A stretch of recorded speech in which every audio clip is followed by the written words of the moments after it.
हाल ही में महबूबा मुफ्ती जो जम्मू कश्मीर की पूर्व मुख्यमंत्री थी वो इसमें सम्मिलित हुई, तो ये चर्चा का विषय बना। इसकी राजधानी सियोल है और यह दक्षिण चीन सागर के जस्ट ऊपर स्थित एक द्वीपीय देश है। विश्व लेवल पे कॉफी का उत्पादन अगर देखा जाए तो ब्राजील काफी आगे है।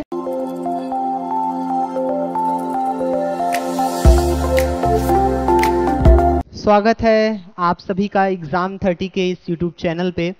मैं रहबर नवाज आज के इस वीडियो में डेली प्रीलिम्स फैक्ट डीपीएफ का अगला पार्ट लेकर के आया हूं, जिसमें पिछले कुछ दिनों के महत्वपूर्ण करंट अफेयर्स के टॉपिक पे हम डिस्कशन करने जा रहे हैं। और करंट अफेयर का पोर्शन लगातार किसी भी वनडे एग्जामिनेशन में काफी महत्वपूर्ण और सफलता के लिए एक स्वर्णिम अध्याय की तरह हो गया है कि अगर हम करंट अफेयर्स को अच्छे से टैकल कर लें और जीएस को भी अपना मजबूती दे रखें तो जाहिर सी बात है सिलेक्शन सुनिश्चित किया जा सकता है। तो आइए एग्जाम 30 के इस प्लेटफॉर्म पे करंट अफेयर्स के कुछ इंपॉर्टेंट टॉपिक हम आपके सामने डिस्कस करते हैं, जो लगातार एग्जामिनेशन का एक हिस्सा बना हुआ है, जो एसएससी सीजीएल, सीएचएसएल, यूपीएसआई, पेट और यूपीपीसीएस एग्जामिनेशन में आपको देखने को मिलता है। कई बच्चों का ये डिस्कशन का मुद्दा रहता है कि करंट अफेयर कहाँ से कवर करें, तो बहुत से ऐसे सोर्स हैं, यूट्यूब चैनल्स हैं जहां से आप कवर कर सकते हैं। उसी में एक बेहतर प्रयास के रूप में एग्जाम 30 भी डेली प्रीलिम्स फैक्ट लेकर के आ रहा है, जो अभी हाल ही में लेटेस्ट होने वाले एग्जामिनेशन है, जैसे वीडियो का री एग्जाम होने वाला है, आईबीपीएस का एग्जाम होने वाला है, रूरल बैंक का। ये सभी काफी महत्वपूर्ण एग्जामिनेशन है जो अभी इस कुछ 1-2 महीने में होने वाले हैं। उनमें आपको करंट अफेयर के पोर्शन को सॉल्व करने में यहाँ से काफी मदद मिल सकती है और यहाँ से 3 से 4 क्वेश्चन बिल्कुल फिक्स हैं आपके एग्जामिनेशन के लिए। तो आइए प्रारंभ करते हैं करंट अफेयर विथ एमसीक्यू। पहला है कि किस देश ने लंबी दूरी की बैलिस्टिक मिसाइल खाइबर का परीक्षण किया है? तो ईरान ने खाइबर नामक लंबी दूरी की बैलिस्टिक मिसाइल का परीक्षण किया है, जिसकी मारक क्षमता 2000 किलोमीटर तक है।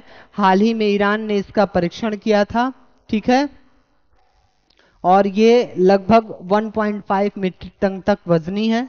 नेक्स्ट प्रश्न देखते हैं कि हाल ही में खबरों में रही अराकू वैली, जो कि कॉफी के उत्पादन के लिए काफी फेमस है, वो किस राज्य से संबंधित है? तो आंध्र प्रदेश राज्य से संबंधित है। हम जानते हैं कि भारत में कॉफी का सर्वाधिक उत्पादन कर्नाटक के द्वारा किया जाता है, लेकिन उसमें अगर अराकू वैली का वर्णन आए तो आंध्र प्रदेश में ये स्थित है, जहां कॉफी का उत्पादन किया जाता है। और विश्व लेवल पे कॉफी का उत्पादन अगर देखा जाए तो ब्राजील काफी आगे है, ठीक है।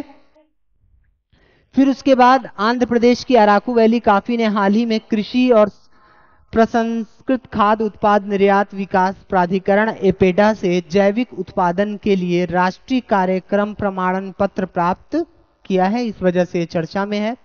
अगला, हाल ही में किस देश ने अपना स्वदेशी अंतरिक्ष रॉकेट नूरी लॉन्च किया है? नाम से लगेगा कि किसी इस्लामिक कंट्री ने इसे लॉन्च किया होगा, लेकिन इसको लॉन्च किया है दक्षिण कोरिया ने, जिसकी राजधानी सियोल है और यह दक्षिण चीन सागर के जस्ट ऊपर स्थित एक द्वीपीय देश है, ठीक है। दक्षिण कोरिया ने हाल ही में अपना स्वदेशी अंतरिक्ष रॉकेट नूरी लॉन्च किया है। इसने सफलतापूर्वक एक वाणिज्यिक श्रेणी के उपग्रह को कक्षा में पहुंचाया है। दक्षिण कोरिया की अंतरिक्ष agency Korea aerospace research institute, जिसे कारी कहते हैं, के अनुसार इस रॉकेट ने सफलतापूर्वक अपने सभी पेलोड को उनकी निर्दिष्ट कक्षाओं में तैनात कर दिया है।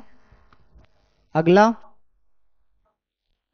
किसे हाल ही में विश्व स्वास्थ्य संगठन का बाहरी लेखा परीक्षक चुना गया है? तो ये हमारे CJI, central CAG controller auditor general of India Girish Chandra Murmu को विश्व स्वास्थ्य संगठन, विश्व WHO का बाहरी लेखा परीक्षक नियुक्त किया गया है। और भारत के संविधान में अनुच्छेद 148 कैग के बारे में बताता है, CAG controller and auditor general of India के बारे में। अगला प्रश्न है, अटल भूजल योजना को सरकार द्वारा किस वर्ष तक के लिए बढ़ा दिया गया है? तो 2027 तक के लिए अटल भूजल योजना को बढ़ा दिया गया है। ये वर्ल्ड बैंक की सहायता से स्टार्ट किए गए कुछ राज्यों में भूमि जल सुधार योजना है। ठीक है। खीर भवानी मेला, खीर भवानी मेला लगातार समाचारों में प्रत्येक वर्ष रहता है। ये जम्मू कश्मीर में होने वाला एक मेला है और हाल ही में महबूबा मुफ्ती जो जम्मू कश्मीर की पूर्व मुख्यमंत्री थी वो इसमें सम्मिलित हुई, तो ये चर्चा का विषय बना। अगला है कि तैयब अर्दोगान एक बार फिर किस देश के राष्ट्रपति चुने गए हैं?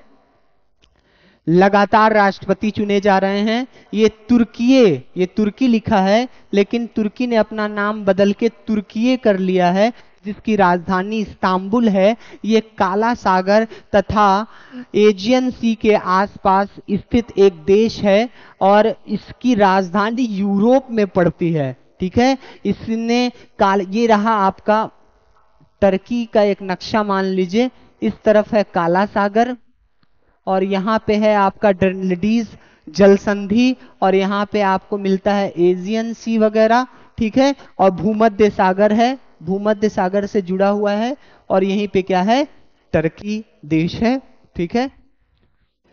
बांद्रा वर्सोवा समुद्री पुल का नाम हाल ही में क्या रखा गया है?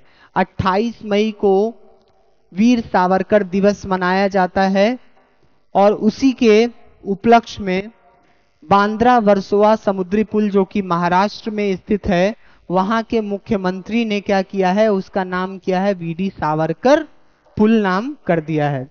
हाल ही में राष्ट्रपति ने केंद्रीय सतर्कता आयुक्त के अध्यक्ष के रूप में शपथ दिलाई है किसे? तो है प्रवीण कुमार श्रीवास्तव। ये केंद्रीय सतर्कता आयुक्त एक वैधानिक संस्था है। केंद्रीय सतर्कता आयोग एक वैधानिक संस्था है जिसे कानून पारित करके स्टैब्लिश किया गया है। ये भारत में सतर्कता बरतने के लिए एक प्रमुख आयोग है। चलिए अगला देखते हैं। पूर्वोत्तर नॉर्थ ईस्ट की पहली वंदे भारत एक्सप्रेस किन दो शहरों के बीच प्रारंभ की गई है?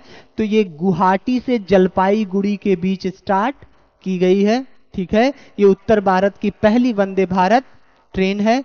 अगला है, प्रधानमंत्री मोदी ने संसद भवन के उद्घाटन के अवसर पर हाल ही में कितने रुपए का सिक्का जारी किया? तो 75। ठीक है। 57वें ज्ञानपीठ पुरस्कार से हाल ही किसे सम्मानित किया गया है? तो दामोदर मोजो गुजरात से संबंधित हैं ये, इनको सम्मानित किया गया है 97वें ज्ञानपीठ पुरस्कार से। हाल ही में 76वीं विश्व स्वास्थ्य सभा का शुरुआत कहां हुआ है? जिनेवा में हुआ है, क्योंकि जिनेवा में ही इसका क्या है? मुख्यालय है। विश्व स्वास्थ्य संगठन विश्व के देशों के स्वास्थ्य संबंधी समस्याओं पर आपसी सहयोग और मानव को स्वास्थ्य संबंधी समझ विकसित कराने की संस्था है। इसकी स्थापना 1948 में हुई थी, 7 अप्रैल 1948। इसके अब तक लगभग 194 सदस्य देश हैं। नेक्स्ट, शराब पर स्वास्थ्य चेतावनी लगाने वाला, यानी शराब की बोतलों पे जैसे तंबाकू या फिर सिगरेट्स के पैकेट पे हम चेतावनी देखते हैं, वैसे ही शराब पर स्वास्थ्य चेतावनी लगाने वाला हाल ही में दूसरा देश कौन बन गया है? तो है आइसलैंड। पहला देश कौन था? आयरलैंड था। किसने 300 खिलाड़ियों को आउट करने का रिकॉर्ड अपने नाम कर लिया है? वो हैं सर महेंद्र सिंह धोनी। ठीक है। तो आज के इस वीडियो में यहीं तक। डीपीएफ के इस पोर्शन को आप लगातार कवर करते रहिए। करंट अफेयर के लिए फिर आपको कहीं और से कुछ ज्यादा सोचने की आवश्यकता नहीं पड़ेगी। एग्जाम 30 से बने रहिए और इस चैनल को अन्य अभ्यर्थियों तक भी पहुंचाने का प्रयास करिए। Thank you so much. सत श्री अकाल, नमस्कार, आदाब, जय हिंद।